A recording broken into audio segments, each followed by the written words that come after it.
Inspeksiyadagi faoliyatingiz haqida qisqacha gapirib bering. Assalomu alaykum. Men Rahmatov Komil Tolibovich, Uzcom nazorat inspeksiyasining Samarqand viloyati hududiy bo'limi boshlig'i lavozimida faoliyat yuritaman. Kundalik faoliyatimiz davomida telekommunikatsiya tarmoqlari, pochta aloqasi xizmatlari hamda raqamli infratuzilma obyektlari va sohadagi qonunchilik talablariga rioya etilishini nazorat qilib borishdan iboratdir. Asosiy maqsadimiz aholi va tashkilotlarga sifatli hamda ishonchli xizmatlar ko'rsatishni ta'minlashga hissa qo'shishdir. Davlat xizmatida ishlashni tanlashingizga nima turtki bo'lgan? Men uchun davlat xizmati bu nafaqat kasb, balki xalq va vatan oldidagi mas'uliyatdir. Yurtimiz taraqqiyotiga o'z hissamni qo'shish, odamlar manfaati uchun xizmat qilish istagi meni davlat xizmatiga olib kelgan. Davlat xizmatchisi bo'lishni 3 ta so'z bilan qanday ta'riflagan bo'lardingiz? Mas'uliyat, sadoqat va halollik.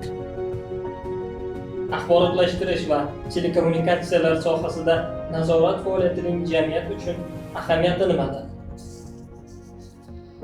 Bugungi raqamli texnologiyalar hayotimizning ajralmas qismiga aylangan.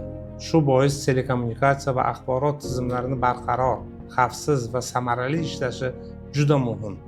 Nazorat faoliyati orqali sohadagi qonunchilik talablariga rioya etilishi, xizmatlar sifati va axborot xavfsizligini ta'minlashga xizmat qiladi.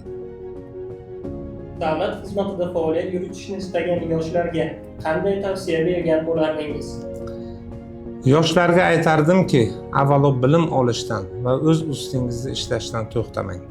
Mas'uliyatli, intizomli va tashabbuskor bo'ling.